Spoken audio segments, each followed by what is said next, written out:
now.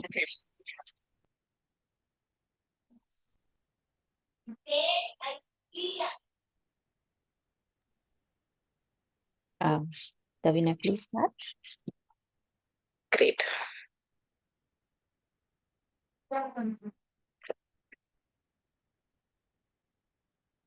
Hello, everyone.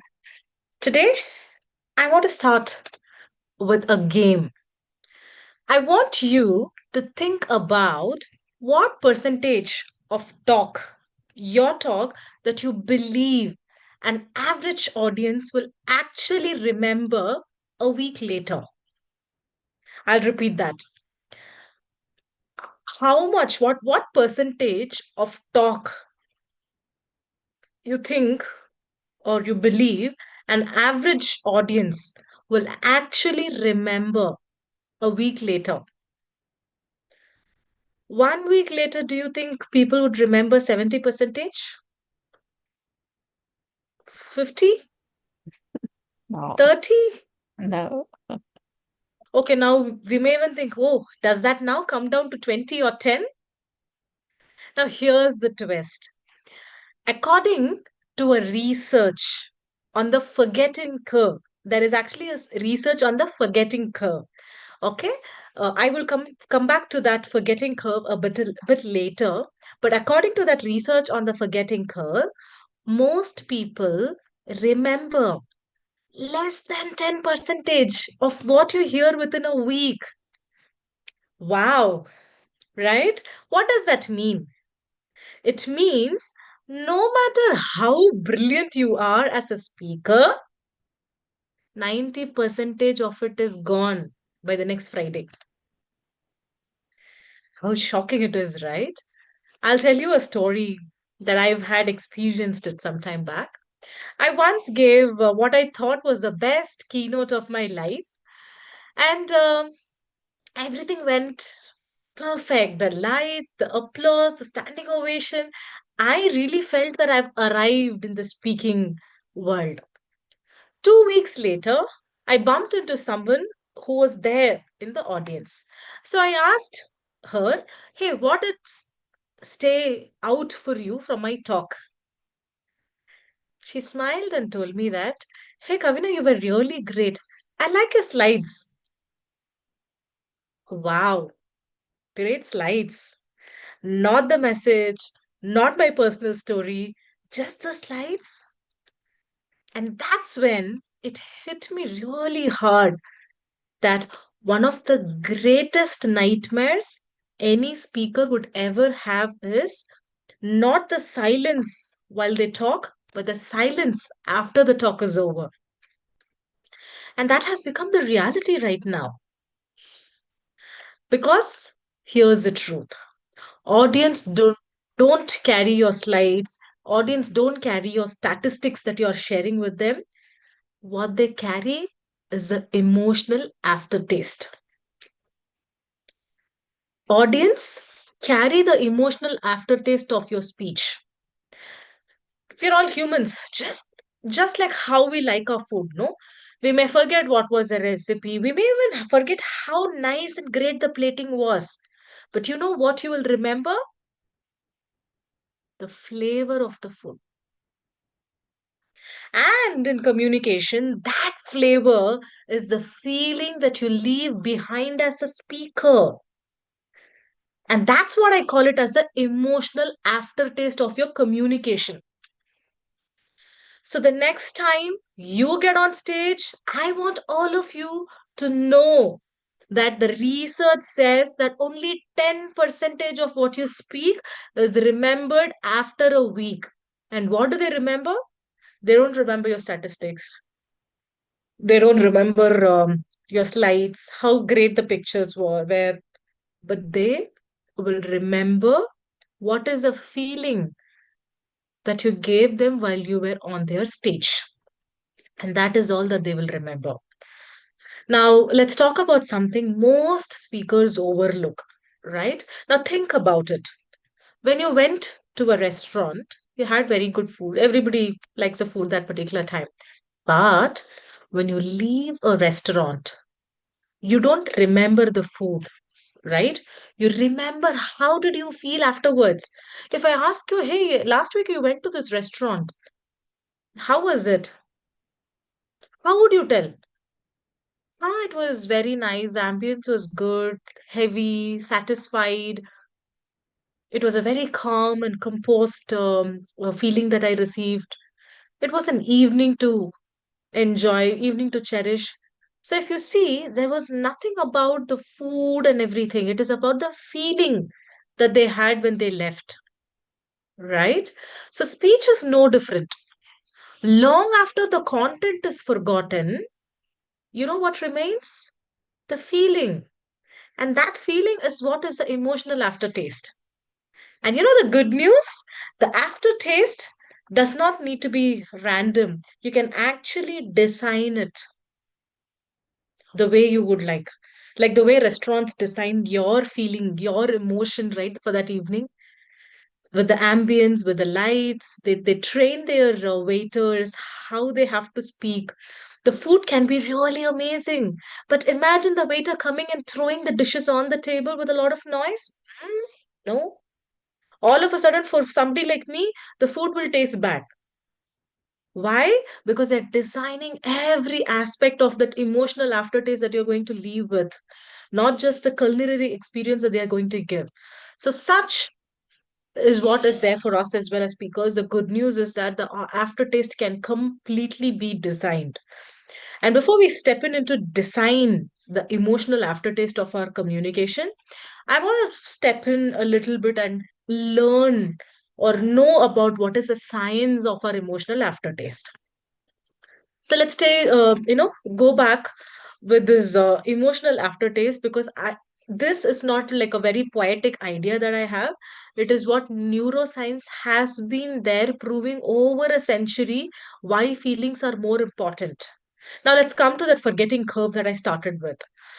Forgetting curve was started early in 1800s by a person called as Hermann Ebbinghaus. He studied how people remember information. That was very simple as a study that he did. How people remember information. He discovered what's now called the forgetting curve. What does it mean? He means that he's found out people forget about 90 percentage of content within a week. 90 percentage. So if your talk is built on slides, facts, and bullet points, I want you to know that by next Friday, you are forgotten. All your content is vanished from people. Now, I want you to take one step deeper and talk about the emotion, why emotions last. When I say that 90 percentage of all your content, your statistics, everything is vanished, there is one exception. When emotion is involved, memory just don't survive, but they thrive. Right. So that is why it is important where you combine and give an experience or an emotional experience to your speakers, not just the way you will put your stats and everything together. So here's why. There's this part of brain called amygdala, right, which processes all the emotions and takes decision based on the emotions. So this part of the brain called amygdala acts like this brain's emotional highlighter. If an event makes you laugh, makes you cry, makes you feel goosebumps, the amygdala tags as a very important memory. It tags basically as an important memory to be retained because emotions is what sticks longer in our brain. So then that tag that amygdala puts, right? The tag tells the hippocampus, it's again a part of brain that stores long-term memory. If you have to speak to the long term memory, now that's what I'm talking about, right? So there's a part of brain that stores long term memory and it is called the hippocampus. They don't just throw away information, they keep it for a long time. And who is prompting this hippocampus that hey, this is a long term memory? It is a tag which is given by the amygdala. And when will amygdala be, awake? Is when you make your audience to feel an emotion. You laugh, they cry with you, they what you tell is like very aha moment that they get goosebumps. That is when amygdala knows that, oh, this is a very important memory, let me save it. So that's why You might forget the exact words somebody told you, but you will never forget the way they made you feel. Why? Because there's a feeling, amygdala comes in picture, it puts a tag and tells hippocampus that, hey, out of all the long-term storage, please keep this very safe. So that is why there is one statistics which says that as a leader, if you want to communicate, if you tell statistics and if you tell story, the stories will make the person remember. Stories stick 22 times better than your facts. And that's why even when you have to give a statistics, you need to tell a story so that it goes and saves in the hippocampus, which is long-term memory. That's very true of a feeling that all of us will have. No, how many of us will not remember if I ask you what did you have for lunch yesterday? You may have to take few minutes to think. What if I ask you what did you have for lunch last week? You're like, hey, are you even stupid to ask me this question? Now, I will ask you, what did you eat for dinner 1 year back, on your birthday, on your anniversary? Now that's a meaningful question I'm asking, right? Why? Food's the same, right? If you can't remember the last week's lunch, but you then remember last year's dinner on your birthday, what's very important? On your birthday, somebody has made you feel special. Somebody took you for a nice dinner. Why? Why do you remember 1 year back this thing? Because there is an emotion attached to that dinner, and there is a tag from your amygdala, and your hippocampus remembers what was this. Till date, if I get a promotion, I go back to the day when my husband got me a nice bouquet for my promotion. Up until then, I never thought promotions are something which I can get a bouquet for. So every year, when not every year, every time I get something, I go back to those memories, and then it just makes me feel very nice. So that's a very clear indication how your memory related to emotions can stay longer than the memory which is not related to emotion. As simple as that. I just wanted to drive that point. So the question is not just what I want to say, but what do I want them to feel when I am there as a speaker on the stage, when there's a set of audience, listening to me. And that feeling becomes a carrier wave of your idea. Now that's amazing. No, now we all know that emotions carry longer. So now I want you all to take opportunity of this. That feeling becomes a carrier wave of your idea. Now, how do I put my idea in that feeling wave so that I get remembered? As we all are talking to multiple people, multiple days, don't we all like to be remembered? I feel if I am remembered after a year after I've given a talk, that's my greatest achievement as a speaker. We all need it, right? And that way, I want to give to you what I have framed called as a speaker's DNA. And the framework is called Gene, Gene. So I'm going to give you a gene to build your strong speaker a DNA, where I do not want you to be a speaker where people will forget after 1 week, but I want you to be the speaker who will carry his or her legacy in the lives of people. How many of us want people to shift their mindset? How many of us want people to transform after we speak? How many of us want to know people that, hey, till today, I carry what you have taught me. Every decision of mine, I have had you in my mind. That's what we want, right, as speakers? So, for that, I would want to take you to the speaker's DNA. But before that, here's a kicker for all of you. Your audience won't remember your slides or statistics, they'll remember whether you, what kind of feeling they got from you. Hope, doubt, safe, dismissed, inspired, bored to death, any emotion that comes. And that emotional aftertaste shapes their next decision, next conversation, even behavior years later. You ask them, you might be impacting their behavior if you're going to do it right. So let me show you. I want you to imagine, go back to the last speech that you have had. Now, I want you to think, what is that feeling that you left when the speech was done? What was the emotional aftertaste? Because as speakers, it is responsibility of us to design which feeling that they walk out with, and not leaving a chance to them. They decide what they want, right? Great. So now I want you to come back to the gene framework. So here's a big idea. Your closing line, they say, keep your closing line punchy, keep your closing line very powerful. I would even say your closing line is not the end of your talk. The aftertaste decides the beginning of your legacy. How long are you going to stay in the minds of your audience? How long are you going to impact their behavior in the right way? What imprint have you given in their life? And the good news, again, we can do it deliberately. So here's the framework that comes in. GENE, gene. G starts with give clarity. Give clarity. E starts with evoke emotion.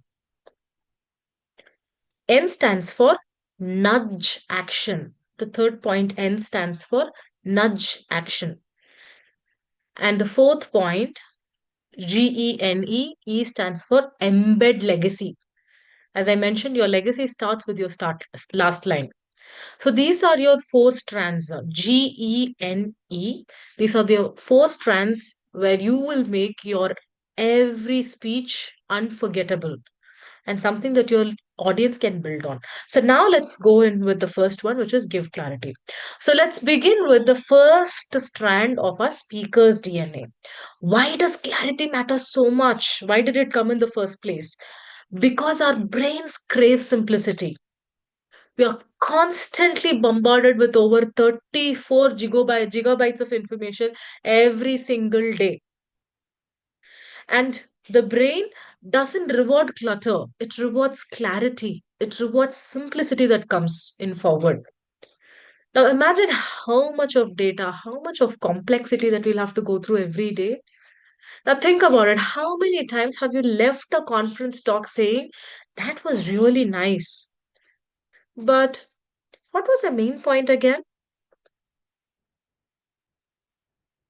The thing is, if you can't repeat the speaker's idea the next day morning, the talk may have entertained you, but it is not going to bring a transformation. So here's a rule. If your message isn't repeatable, it isn't memorable, as simple as that. And we're talking about how to become a speaker who will be unforgettable in the minds of people. And if your message is not even repeatable, the next day morning, if I wake up, what did Kavina tell? If they cannot recall the next day morning, you're very simple. You are going to be forgotten you're going to be forgotten not just the next Friday, the next day morning. And what is the science that I want to talk about? The clarity, G for give clarity. Neuroscience says that the brain is a pattern recognition machine. We hold on to information when it is packaged simply. One line, one phrase, one clear idea. This reduces the cognitive load. And trust me, if you're going to give me a complex, my brain is going to shut down if it's not important. If somebody says that you have to solve this complex problem, only then you can teach your daughter, only then I will do it. Otherwise, why will I sit and listen to somebody and take some complex cognitive load as if my brain is going through such a lot of cognitive overload every day, right? So, as speaker, our responsibility it is to make it very simple and give it with utmost clarity. That's why slogans like just do it, think different, think out of the box survives decades. And they're encoded in our minds so much that we use it every single day. How many of us would not want to wake up when the alarm goes on in the morning? And then we're like, okay, I'm not going to snooze this time. Just do it, Kavina. Get on. put on the shoes and started running. How many of us have done? You see what is the difference that it is making? Just do it. It's impacting the way I'm taking my decisions. Why? Why is it staying in my mind? Because it's as simple. Just do it. And there is an emotion which is attached to it. Right, Kavina? Get it? It is all about fitness. Just do it. So that is how the neuroscience says that your brain is going to reward what is going to be simple. Very clear. Your responsibility is to lower the overload, cognitive overload of your audience. So the tool that I wanted to give you today is called the headline effect. And I love this because I want you to imagine tomorrow's newspaper is going to arrive at your doorstep, and the entire impact of your keynote should be able to fit in on the front page as a sharp headline. And then you can imagine your picture on the stage to be that complete front page, just the headline and then you. Now, if you imagine this, what headline do you want it to have? What's your idea that will go on it? How would you like to grab attention? How do you want it to keep it simple? You know how the headline looks, right? It's very simple, yet very powerful, very few words. And that is what I want you to think right now before you start your next keynote. Now, let me quickly go to a demonstration. Let me show you with the topic of resilience. Let's say you're an expert who talks about resilience. Here's a fuzzy version, right? Resilience is all about grit, determination, adaptability, flexibility, bouncing back stronger, growth mindset. This is how you might go and be very fuzzy on the stage, bring a lot of words, which is like a recipe of cooking every the salad together. Now, if I have to think about myself in the next day newspaper, how will I go talk? Resilience is about reframing setbacks. And now this phrase can be your tomorrow morning's newspaper headlines, which the phrase which your audience will carry forever in their mind. Resilience means reframing setbacks. So, what I want to tell essentially is that we saw two different versions. One version had a lot of words, words, and words. But you see, the second version had only three words, four words. Resilience is reframing setbacks. One is laundry list that will evaporate because it's cognitive overload. The other one is sharp deadline that echoes in their mind forever. So now I want to make this practical for you. So take a moment to think about your own keynote ideas. Maybe it is about talking about your expertise, right? You may be from leadership, you may be from finance, you may be from wellness. Rajwin talks about the laughter therapy. You could be talking about various things from your expertise. But what I want you to do is to compress your entire speech into not less than anything less than 10 words or even fewer. And then you can imagine tomorrow when I wake up, I'll get this newspaper with the headlines of what you wanted to talk. So next time, please think before you start writing, what is my headline? Now, that's headline effect for all of us. It forces you to strip away all these unnecessary words and fluff and deliver a sharp enough phrase that will survive that forgetting curve for people. And for us as speakers, we need to survive that forgetting curve. We can't fight against it. But what we will do in order to survive that, how simple can your talk be? A great talk is not that fills heads with a lot of content. A great talk is the one that leaves with one idea echoing, one idea, that's all. So, strand one of the gene that we are talking, the speaker's DNA that we are building right now, is to give clarity. If it can't be tomorrow's headline, trust me, you won't be remembered. So now let's move on to the next part of our speaker's DNA, which is E for evoke emotion. So now we've spoken a lot about the emotion in the last few minutes. Let's move and look at how do we evoke emotion. First, we got clarity. The next one is all about giving emotion. So here's the truth I want all of us to know. People may forget your facts. People will forget how you what you did to them, but people will not forget how you made them feel, and that's very powerful. And that's why emotion matters a lot. Neuroscience says, explains this very beautifully. The amygdala is the brain's emotional amplifier. When you create a moment of joy or when you create a moment of fear, amygdala highlights it and stores in the hippocampus, which is the long term memory of the brain. So that's why when you remember exactly where you were when you got the great news, or where you were when you got the news where the tragedy struck, the emotion survived for a very long time. Every time I go to this place, I remember the good news or the bad news. Every time I wear a dress, I remember the feeling that was associated that particular day. So if you want your audience to remember, you just don't transfer information. You must transfer the feeling. And the tool that I want to give you is called a story building. You must be wondering what it is, right? So we generally used to talk about storytelling. I want to make a shift and talk about it as story building. What is the difference? Because most speakers will only talk about stories. My story. I did this, I did that. No wonder. So speakers are going to have such powerful stories of their life, but what is in it for the audience? Now, imagine you telling your story or you building stories with people, with audience, their emotions, their memories, all of it combined.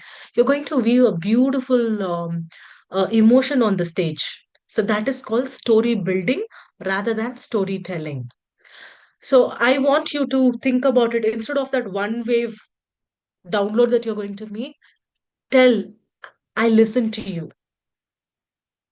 Invite them to share their emotional story. If you're going to talk about resilience, ask them, this is when I felt the heaviest in my life.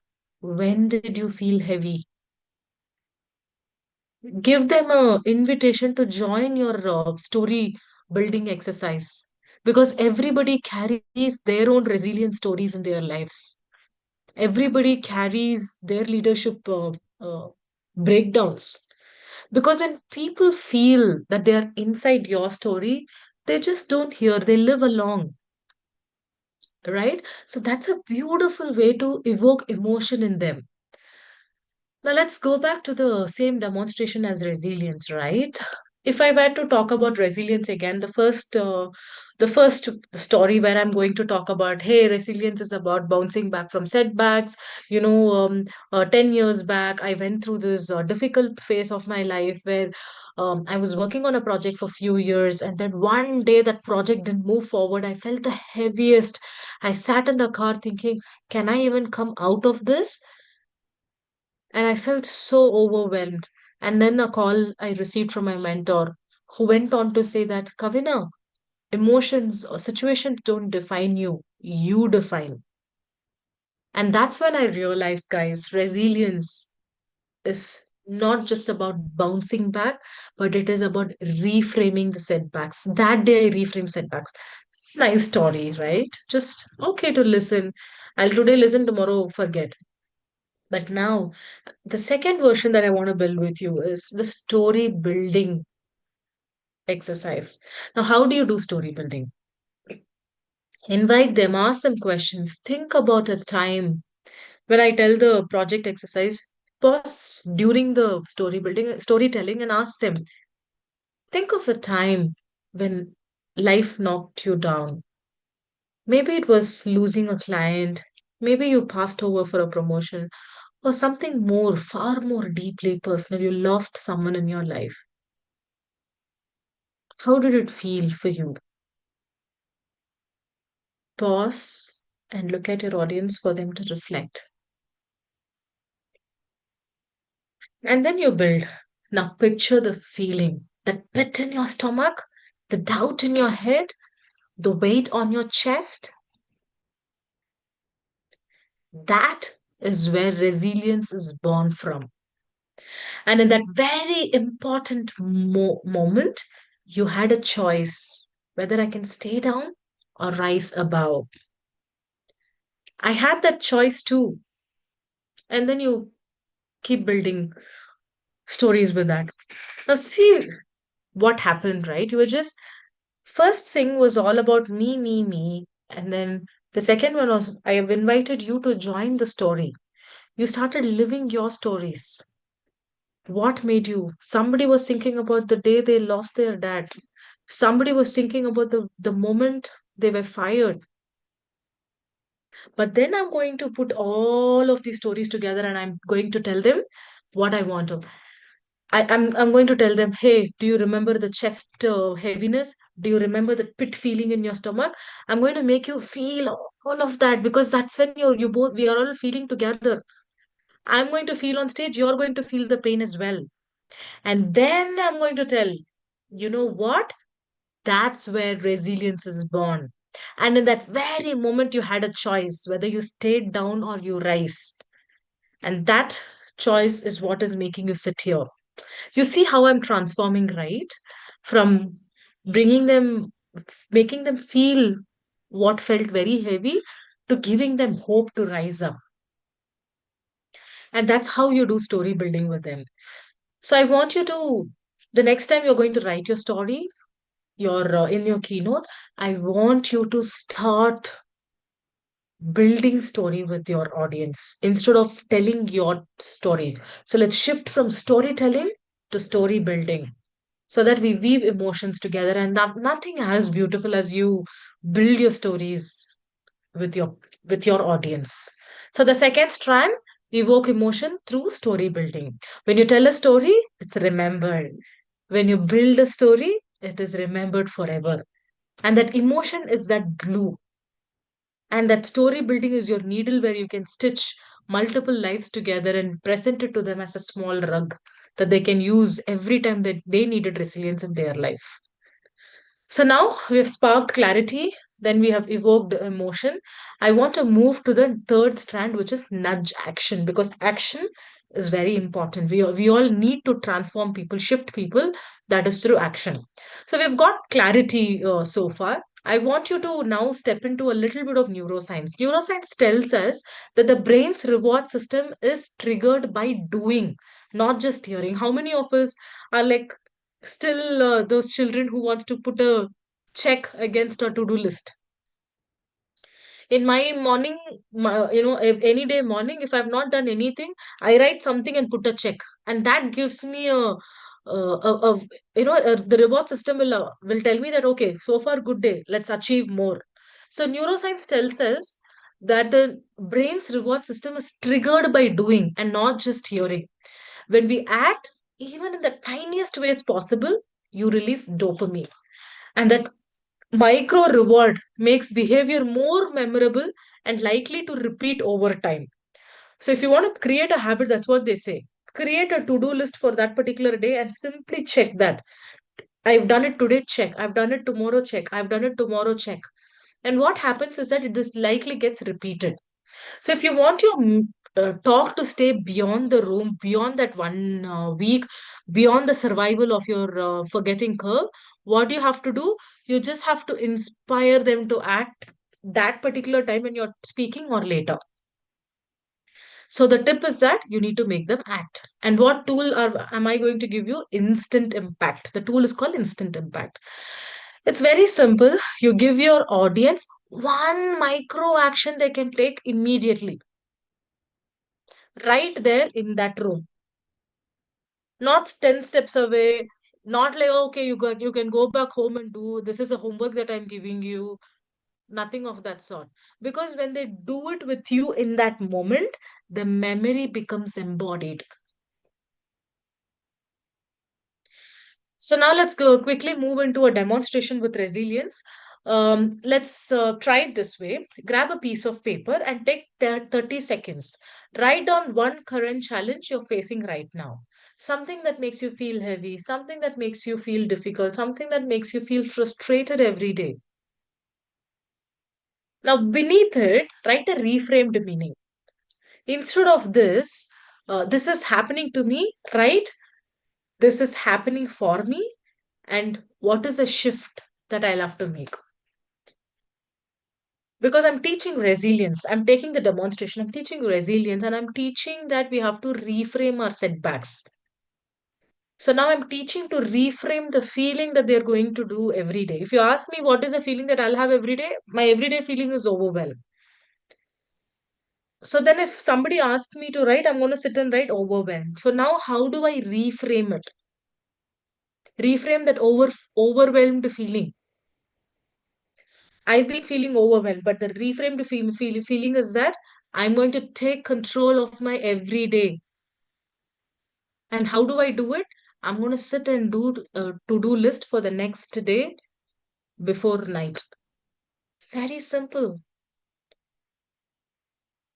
And because you did it here during the speech, you're far more likely to remember it because you actually gave an action that day. Your dopamine is triggered, and next day you're more likely to do it. So the third strand is nudge action with instant impact. If you want your message to last, don't just give them something to think about, to do about later. Give them instant action. So that being said, we are going to a final strand of a speaker's DNA. The final strand is called embed legacy. And this is where I told that your last line will be the starting of your legacy as a speaker to live in the lives of people. So, what did we do for so far? You've given people clarity, you've sparked emotion with them, then you've nudged them into action. The final test for us is, does your message walk the door with them? Do they carry your message with them? Because if it doesn't, the room remembers for a moment, but life forgets it. And why legacy matters for us as speakers. Neuroscience shows that writing is not just recording, it's encoding. When you put a pen and a paper, your brain engages multiple neural pathways, your language pathway, the motor, memory, and all of that is called as an embodied cognition. That's why people who write things down are 42 percentage more likely to follow through.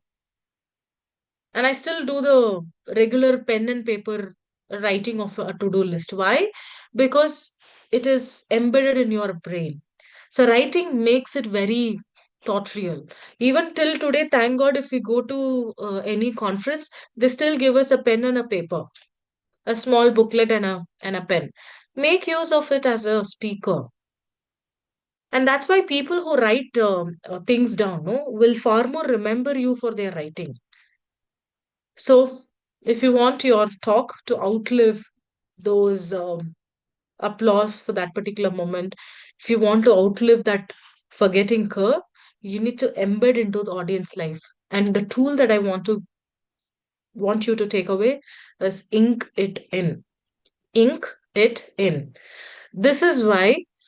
This is where the fourth tool comes in for your legacy part. It is very simple. Don't just let your audience think about your message, make them to write it, give them adequate time to write it, because what they think is going to be floating away.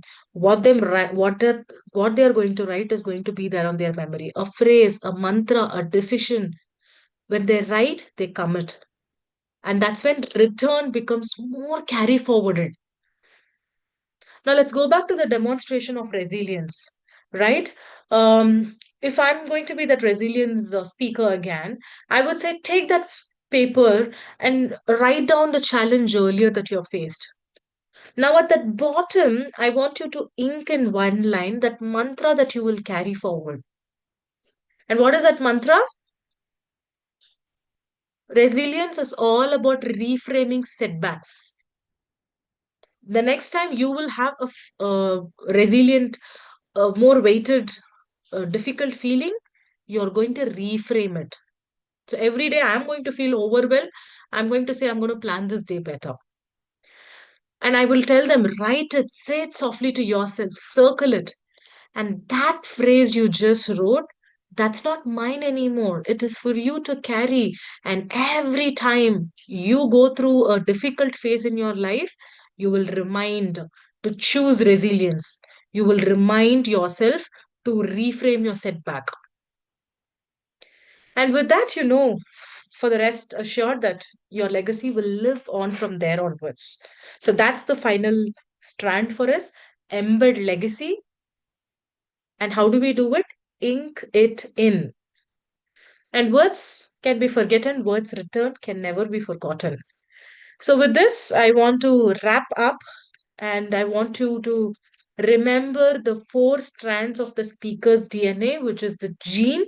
G for give clarity, E for evoke emotion, N for nudge action, and E again for embed legacy. And how are we going to do? You will give clarity with the headline effect. You will evoke emotion with story building, not storytelling. You will nudge action with instant impact and an action that they will do that particular time. You will embed legacy by inking it in. So when you do all and weave all of these strands together, your talk just does not end. It continues to live in the minds, in the behavior, in the actions, in the decisions for years to come together in your audience. And that's something that we all need as people coming with different expertise, right? So please, before you start writing your next keynote, anything that you want to talk, as much as you plan your content to write, your words to deliver, the stage plan that you create, the way you will do your humor, the way you will plan your body language, the way you'll plan your slideshows. I want you to plan and weave all these four strands of speaker's DNA so that you finally take charge of designing the aftertaste, not just speaking for applause, not just having like back to back speaking assignments, but speaking for the true aftertaste that will linger and will carry in the minds of people. Because when we do that, we carry on with our legacy as well. Long after that spotlights fade, long after that handshakes go, long after that the lights go off in the this thing, it's not just the speech that we do, it's the legacy that we all carry. So I want you all to leave with this mantra that please design the aftertaste, emotional aftertaste of people. With that, we are done for today. Any questions? Thank you, Kavina. It was really wonderful. Thank you. Thank you, Shaban. Renji, you want to share?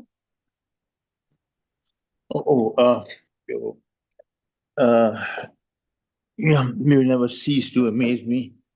Each talk becomes better than the other last one. It's so Thank you very nice much. because uh, sometimes I have these doubts in my mind or questions, but when I attend this type of talk and we cover these areas, that becomes very clear. Thank you so much. Thank you very much.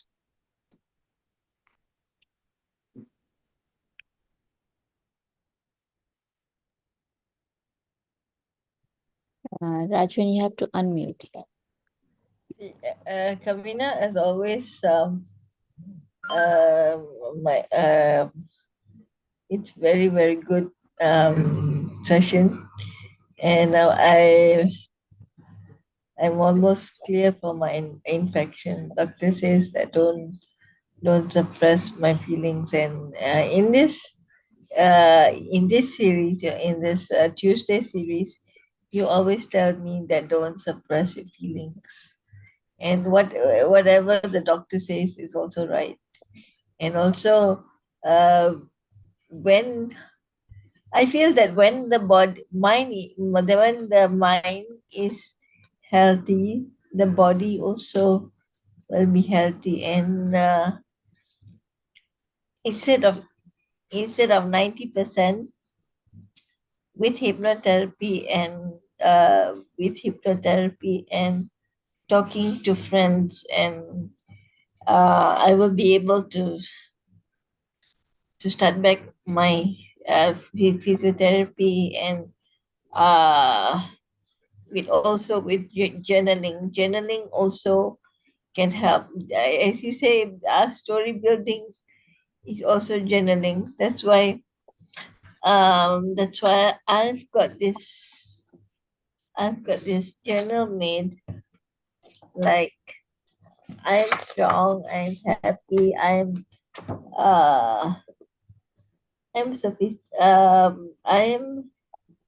I am sophisticated, I love myself, I'm healed. So whenever I get the residual cough after, it's nearing to post infection, normally the doctor will say you get the residual cough because of, you want to heal, but it's very irritating, and you want to heal, but uh I mean, like, you have to do all these kind of things to heal yourself. I feel that the gene model is very, very good.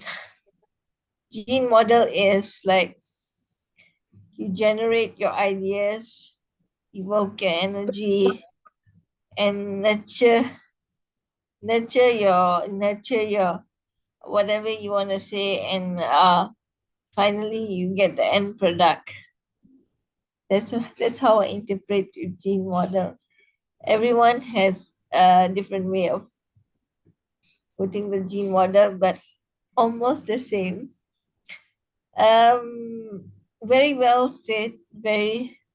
So I hope that by the third week of October, I will be able to recover fully, and I'm taking the session on consciously positive on second October onwards. Thank you. And I feel that the doctor always says that in order for you to communicate effectively, one hack is about gratitude. So the gene model, you can act, you can put, you can add one more, like gratitude. So thank you, Kavina. Lots of love, gratitude to you. Thank you, Shabana. Thank you, Rajvi. Thank you, Rajman. Thank you, Rajvi. Thank you, Kavina. It was really wonderful. And Thank you, Shabana. and Rajvin gave a totally different meaning to the gene. Gee. I was like, okay, yeah, but it's good. Like, the more minds, more differently people see. But it was really helpful. I also inked it in. So what? Absolutely. Gratitude is very important, and Rajvan just rightly mentioned. If you ask me what is my life force is gratitude. I Yeah, live with it every day. awesome. Yeah. No, I because yesterday, when I came from home, when I reached home, when I went from home, I was like almost 80%. And then when I actually reached because of long time waiting, and I already couldn't breathe. And then when I reached the doctor's office, I'm Mhm. like, I couldn't breathe. And then Oh my God. she was like, you know what, in I would say I didn't want to uh, I didn't want to. I said I don't know. I don't want to burden my family anymore. I don't want to be. So that's when she taught me. Okay, she was checking and examining me and everything like that, and I was having because my mom also was calling me, and she was also anxious.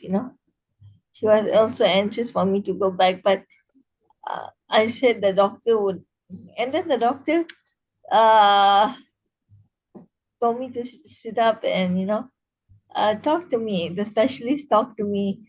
The medical officer examined me, but also because I was also worried about my recipe. My voice also was getting raspy, and people were also coughing, you know.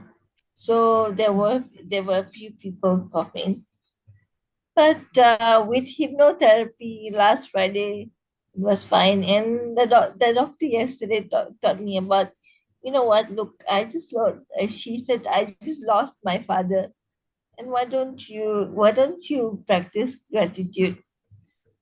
So that this talk today, uh, when you talked about the gene model, I immediately remember what what she said to me, that when you talked about building up genre, instead of, she says, instead of suppressing inside, why don't you write it down, or why don't you tell people like to don't expect anything from people, but just just live with the moment and just write it down. That's what I Yeah. could reflect to you, with you. Thank you so much. I Thank will see you next Wednesday, Kavina. Next Tuesday. yeah. Thank you. Thank you, Rajvan. Thank Thanks you. for sharing. Thank you, Kavina. It was really wonderful. And we can wrap it up. It's almost 9. Yeah. Thank you, everyone, and see you again tomorrow. Thank you.